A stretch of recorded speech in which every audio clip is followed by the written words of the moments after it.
जितेंद्र, वहां पर लोगों की क्या राय निकलकर सामने आ रही है और ये जो फाइंडिंग्स हमने सर्वे की अभी अपने दर्शकों के सामने रखी है, इस पर लोगों की क्या राय?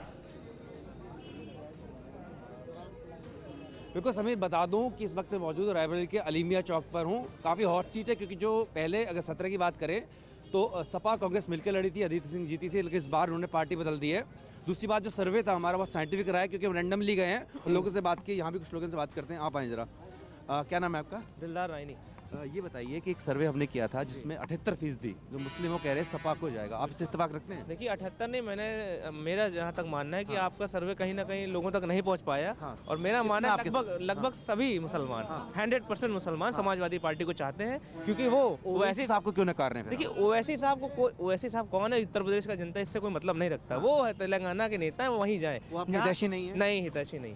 हमारे नेता माननीय अखिलेश यादव। कांग्रेस भी आपकी हितैषी? नहीं, अरे कांग्रेस का क्या कहना, मैं अभी बता देता हूँ। हम ऐसी सरकार चाहते हैं जो हिंदू मुस्लिम से दूर रहे, जिसको रोजगार जिसने दिया, जिसने महिलाओं को सम्मान दिया, जिसने 10-90 जैसी सुविधाएं दी, जिसने पुलिस प्रशासन को व्यवस्थित करा।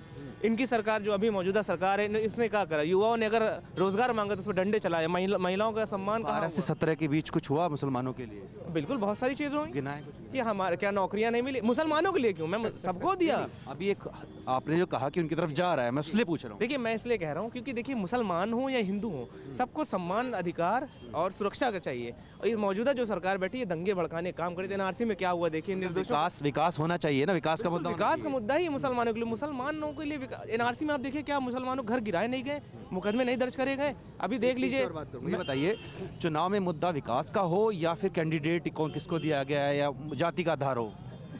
जाति का आधार हो चाहे उसका आधार हो, किसी का भी हो, ये सपा की सरकार अब की तय है बनना, ये सब जनता जानती है। क्योंकि इसमें किसी का कोई काम नहीं हुआ है और ये तो तय है कि अब की सरकार सपाई की बननी है, क्योंकि काम इसमें किसी ने कुछ भी नहीं करा है। क्या योगी क्या मोदी, कोई किसी ने कोई काम नहीं किया है।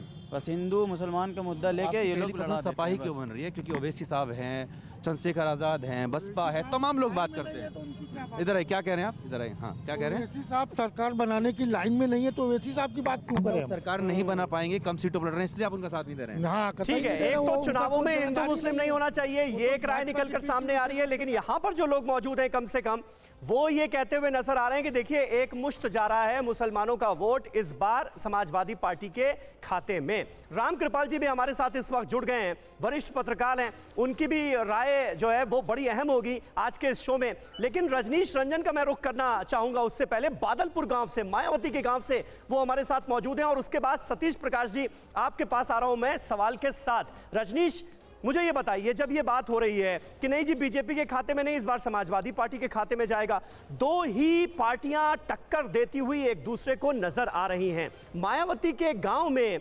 लोग इस बात को किस तरह से देख रहे हैं कि मुस्लिम वोट बैंक जो एकमुश्त होकर समाजवादी पार्टी के खाते में जाता हुआ नजर आ रहा है, बीएसपी से उसको उम्मीद नहीं नजर आ रही, क्या वजह मानते हैं इसकी?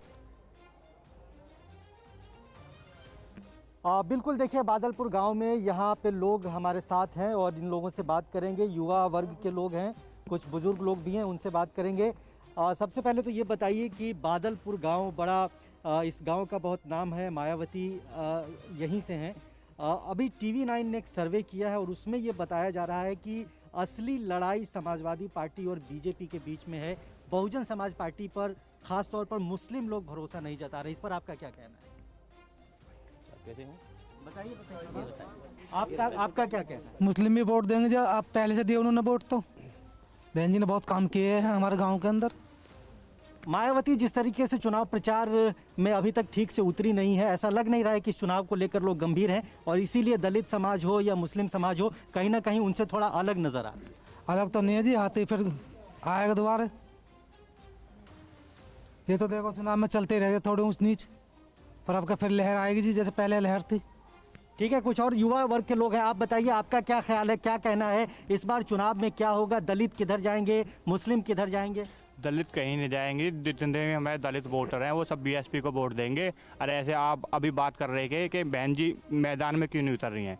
बहन जी ने अपने कार्यकर्ता लगाए हुए हैं पार्टी के लिए, अभी 10 नाम घोषित किए थे उन्होंने, वो प्रचार कर रहे हैं, जगह जगह जा रहे हैं, जगह जगह कैंपेन हो रहा है।